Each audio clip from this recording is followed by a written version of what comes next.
রাসূলের ওই মা আমিনাতু জোহরা যে রোমের দরবার দেখলে ওই রোম সম্রাট কাইজার ইতিহাসে লেখা আছে ইনি এনার সাম্রাজ্য পরিচালনা করার সময় ওনার মাথা প্রচন্ড যন্ত্রণা করতে, হাদিসেও রিওয়ায়াত এসেছে ওনার মাথাটা এত পরিমাণ যন্ত্রণা করে উনি রাজকার্য চালাতে পারেন না, প্রচন্ড মাথা যন্ত্রণা করছে। কিন্তু এই সময় মুসলিম খলিফা হচ্ছেন ওমর ফারুক আজম, ইনি হলেন গোটা ওই সময়ের খেলাফতের উনি প্রধান জনগণের নির্বাচিত খলিফা।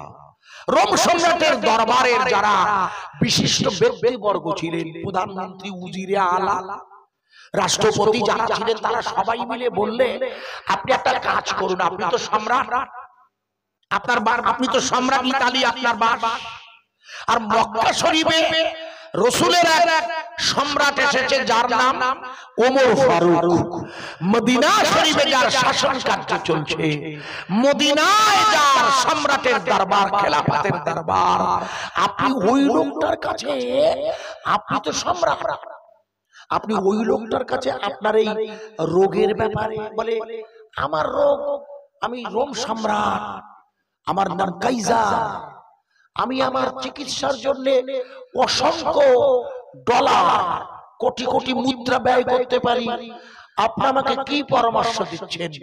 আমাকে ওই ওই মদিনার খলিফার কাছে লোক পাঠাতে হবে। বলে কি বলছেন আপনারা?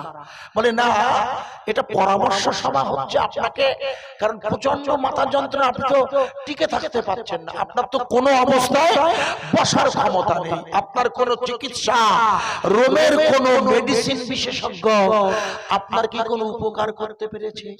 তাই বলে তোমরা আমাকে সেই সেই মদিনা শরীফে খলিফা ওমর ফারুকের কাছে যেতে হবে আমার এই বিষয়টা নিয়ে? বলে হ্যাঁ, আপনি একটা বার যদি আপনার কোনো দুধ থাকে আপনি একটু পাঠাতে পারেন। রোম সম্রাট কাইজার তার মাথা যন্ত্রণায় এত বেশি পরিমাণ করছে, কোন অবস্থাতেই উনি রাজ দরবারে বসে কাজ করতে পারে না।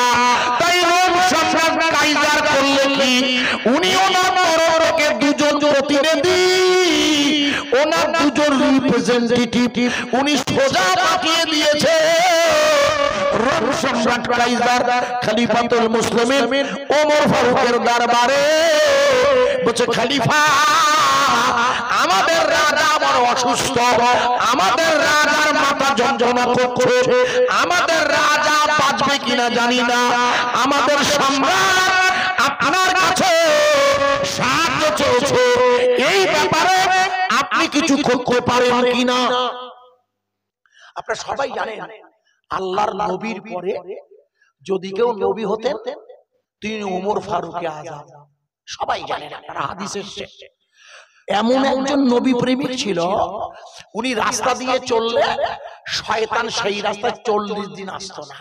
একবার ভেবে দেখুন, এটা তো হাদিসের কথা, আমার নয়, সব আপনাদের মুখস্থ কথা, কিন্তু আমি রিপিট করছি কেন?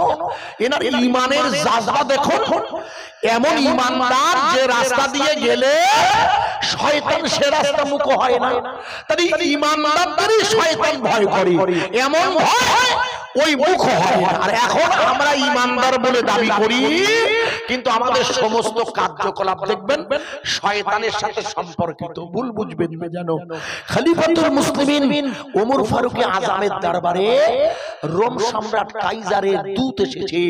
খলিফা বললেন, আপনাদের সম্রাটের রোগটা কি? বলে, আমি তো কোনো মেডিসিন বিশেষজ্ঞ নই, আমি ডাক্তার নই, আমি শুধু মুহাম্মদুর রাসূলুল্লাহর সঙ্গে থাকা আপনাদের জনপ্রতিনিধি হিসাবে আমি একটু সেবা করি, খিদমত করি। খিদমতে বলুন আপনাকে আমি কি করতে পারি?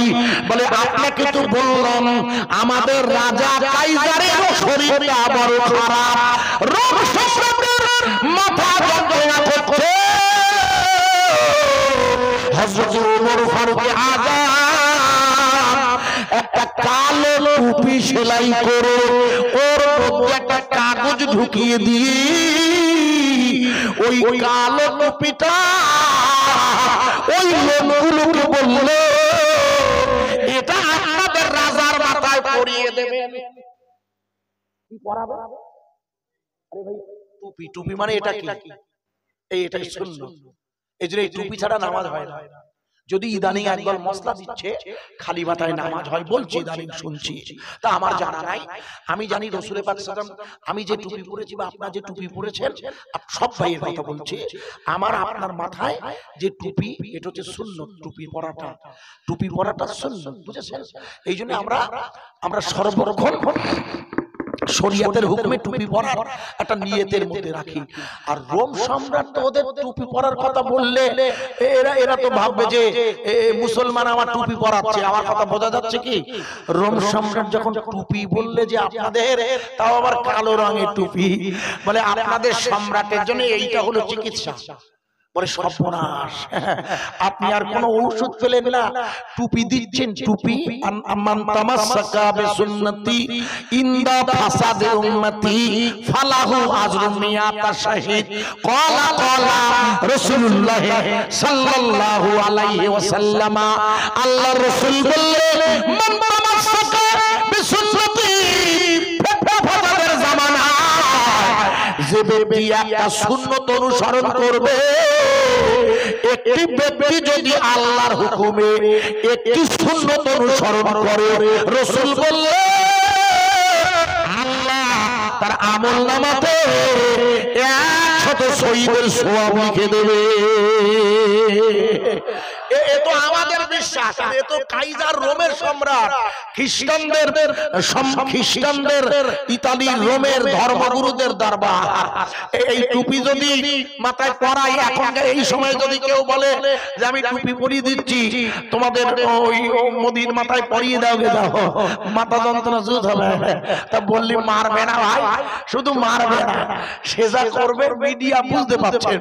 কিন্তু খলিফাতুল মুসলিমিন উমর ফারুক যখন পাঠিয়ে দিয়েছে, ওরা ভক্তি ভরে টুপিটা হাতে নিয়েছে, কালো রঙের টুপি, বুঝলেন, হাতে নিয়ে ওরা যাচ্ছে। যখন রোমের কাছাকাছি পৌঁছে গেছে, ভালো করে শুনে নিন, রোমের কাছাকাছি যখন পৌঁছে গেছে, রোম সম্রাট দৌড়ে খলিফাতুল মুসলিমিন কি দিয়েছে চিকিৎসার জন্য, দুরন্ত গতিতে দৌড়ে নিজেই বেরিয়ে এসেছে।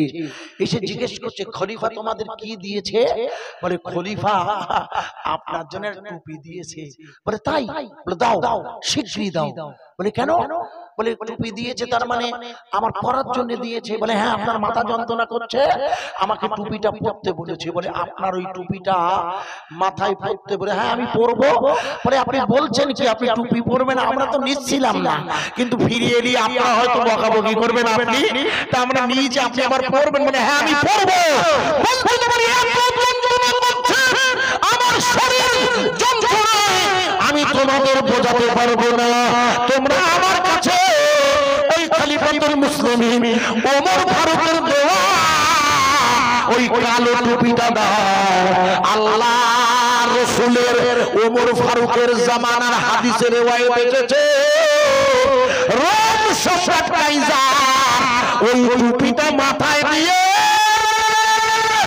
যেই মস্তিষ্কে ধারণ করেছে, সঙ্গে সঙ্গে ওনার মাথার যন্ত্রণাটা সাথে সাথে লাগু করেছে। জোরে নারায়ে তাকবীর, জোরে বলা যাবে না, আরো জোরে বলা যাবে নারায়ে তাকবীর। রোম সম্রাটের সাথীরা, আমার ওয়াজ বোঝা যাচ্ছে কি? মাহমিনাতুল জোহরা দেখেছিল, মনে আছে? ভুলে গেলে মুশকিল। উনি রাসূলের নূরের তাজাল্লিতে দেখেছিল রোম সম্রাটের দরবারে উপাসকরা, যারা জানে, যাদের ওরা পূজা অর্চনা করে, উপাসনা করে, তারা মাটিতে গড়াগড়ি খাচ্ছে। বলেছিলাম মনে আছে? মুশকিল না বুঝতে হযরতে ওমর ফারুক আজমের ওই টুপিটা যখন উনি মাথায় পড়েছে আর মাথা যন্ত্রণা কমতে শুরু করেছে, উনি বললেন এই এই আমার মাথা যন্ত্রণা কমতে শুরু করেছে, কিন্তু মাথায় টুপি কতক্ষণ রাখতে পারে? ঘুমানোর ব্যাপার আছে, রাজা গোসল করবে, খাওয়া দাওয়া, ওই গোসল করতে গিয়ে যেই টুপি করে হাদিসে, হাদিস জুড়ে নিজের কথা না, হাদিস খুলে দেখবে, যেই টুপি খুলে রাখে আর সেই যন্ত্রণা করে, কি সর্বনাশ! তাই গোসল গোসল করার সময় পড়তে হবে, মানে সর্বক্ষণ করতে হবে।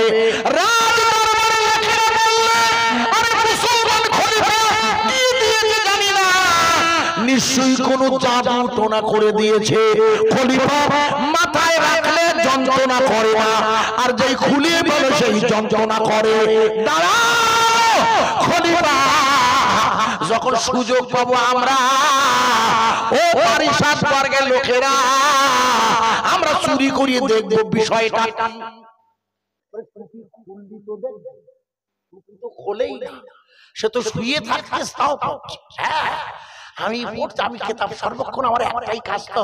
আমি বললাম আল্লাহ কি বিপদে পড়ে। আমরা তো টুপি পরতে গেলি অসন্তুষ্ট বোধ করি কখনো কখনো অনেকে। উনি বললেন উনি খুলবেন কখন, বলে খোলে কখন দেখো, বলে গোসল করার সময় নিশ্চয়ই খুলবুরা সব লক্ষ্য রেখেছে। রোম সম্রাটের কাইজার উনি পৌঁছে গিয়েছেন গোসলখানায়, টুপিটা রেখে। আর তো হারেমের মধ্যে গোসল করবে তো হারেম বোঝেন, মানে যেখানে ওদের হারাম বলা হয়, হারাম বলা হয়, যেখানে ওদের রাজরানীরা থাকেন সব লোকজন। উনি গোসল করতে ঢুকেছে, আর এই রাজার লোকেরা বলে এই সুযোগে শিখি টুপিটা নিয়ে আয়, দেখি তিনি কি ফেরা। রোম সম্রাট কাইজারের দরবারের ওই টুপিটা ওরা হাতে নিয়ে দেখে, টুপিটার মধ্যে একটা কাগজের টুকরা।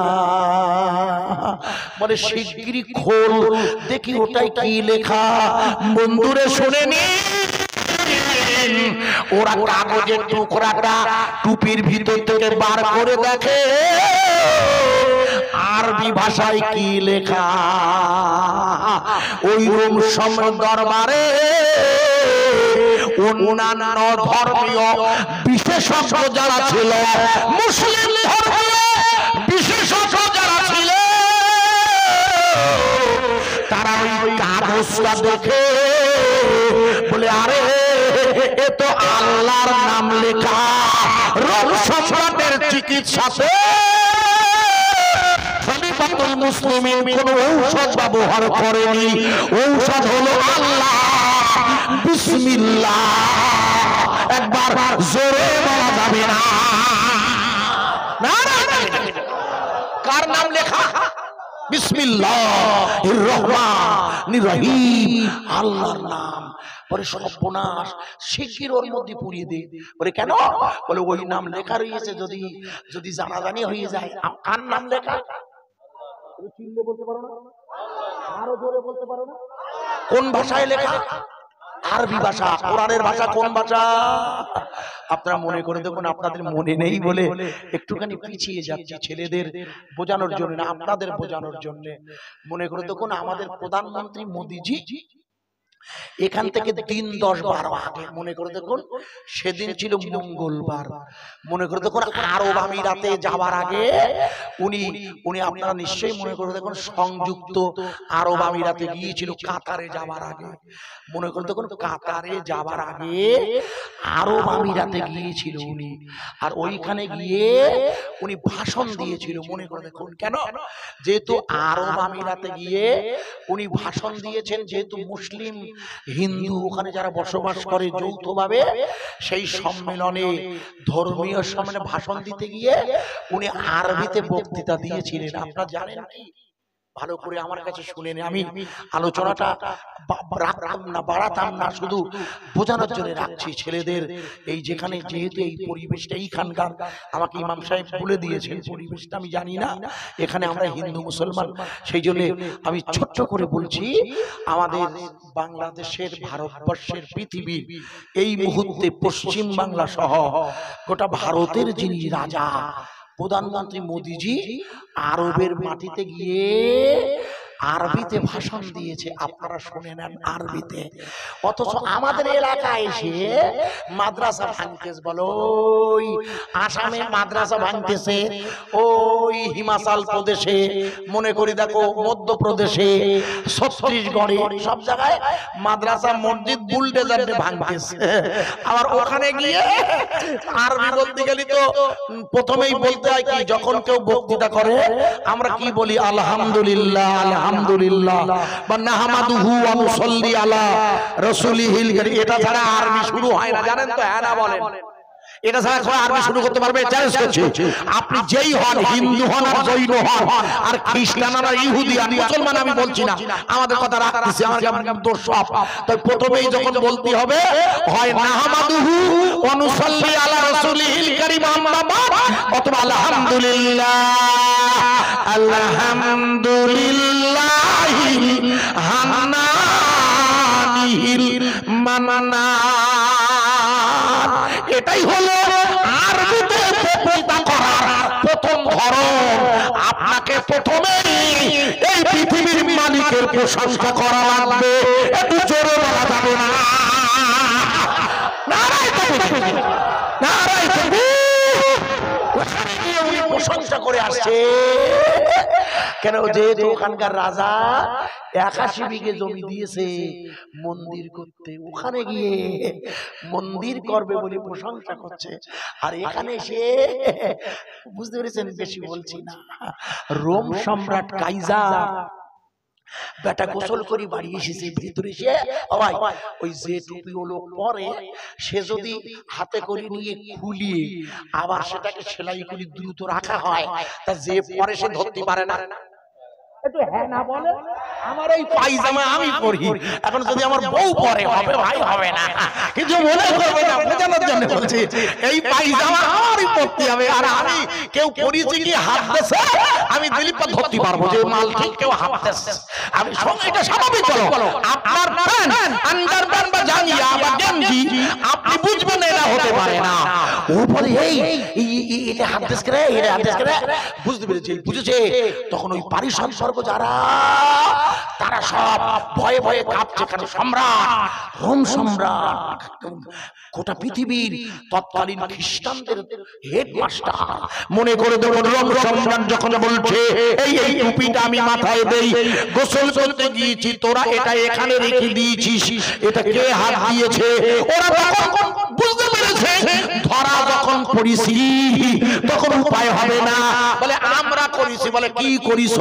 বলে ওর মধ্যে কি আছে দেখছিলাম, কোন ওষুধই ওমর ফারুক আপনার মাথা ভালো করে দিয়েছে, ওই ওষুধ খুঁজে দেখছিলাম। বলে কি ওষুধ দেখলে? বলে ওর মধ্যে লেখা আছে আল্লাহ আল্লাহ বিসমিল্লাহির রহমানির রহিম। রোম সম্রাট কাইজার বলল, আমি তো অনেক আগে ওই আল্লাহকে আমার মালিক বলে মেনে নিয়েছি। না, আরো জোরে বলা যাবে না, নারায়ে তাকবীর, নারায়ে তাকবীর। আরে পূর্ব বলতে মাজারপাড়া, মন্ডলপাড়া, মোড়লপাড়া, এই এলাকার হিন্দু মুসলমান মিলিত ভাবে বসবাস করা মহাবিশালে সবাই, একটু জোরে বলা যাবে না জিন্দাবাদ? আরো জোরে বলা যাবে না জিন্দাবাদ? আমি বলি হিন্দু মুসলিম জোরে বলবেন ভাই ভাই, হিন্দু মুসলিম। আরো জোরে বলা যাবে না ভাই ভাই? মহব্বতের সাথে একই সাথে বলতে চাই লা ইলাহা ইল্লাল্লাহ। আরো জোরে লা ইলাহা ইল্লাল্লাহ, লা ইলাহা ইল্লাল্লাহু মুহাম্মাদুর রাসূলুল্লাহ।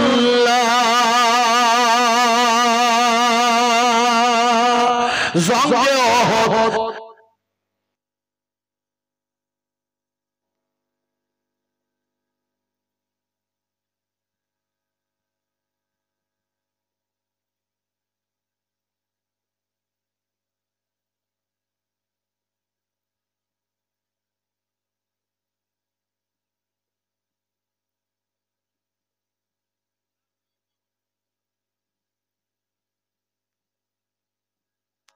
করো ভাই, আমি হাত তো দেই, কোথায় কি হয়েছে দেখেন।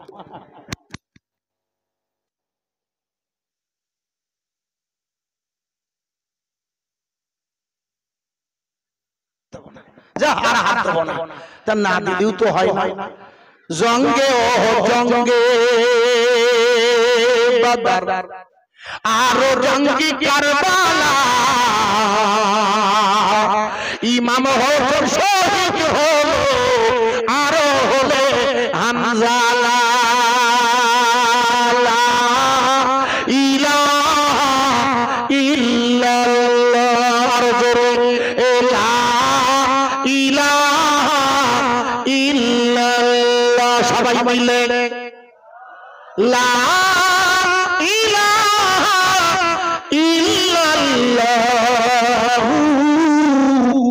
মুহাম্মাদুর রাসূলুল্লাহ সাল্লাল্লাহু আলাইহি ওয়াসাল্লাম কলেমা সঙ্গে সাথী তার মানে তার সর্বক্ষণ আমরা বিশ্বাস রাখি সঙ্গে সাথী মানে লা ইলাহা ইল্লাল্লাহ নেই কোনো মাওলা জোরে বলে আরো জোরে বলে এর বাংলা মানে লা ইলাহা ইল্লাল্লাহ নেই কোনো মাওলা হারতিপু আবার ওদিক দেখাচ্ছে ও লোকের বলতে নেই কোনো মাওলা এই আর এক জায়গা ওদিকে কেন আল্লাহ তো সব জায়গায় এই কি বিপদে পড়লাম আমি আল্লাহ সর্বত্রই বিরাজমান এখানে আমি ওয়াজ করছি আল্লাহ হাজির নাজির দেখছেন আল্লাহ সব ব্যাপারটাই সর্বক্ষণ লক্ষ্য রাখেন লা ইলাহা ইল্লাল্লাহ হারতিপু দাম পরমপদম ইল্লাল্লাহ ইল্লাল্লাহ এই পৃথিবীর জমিনে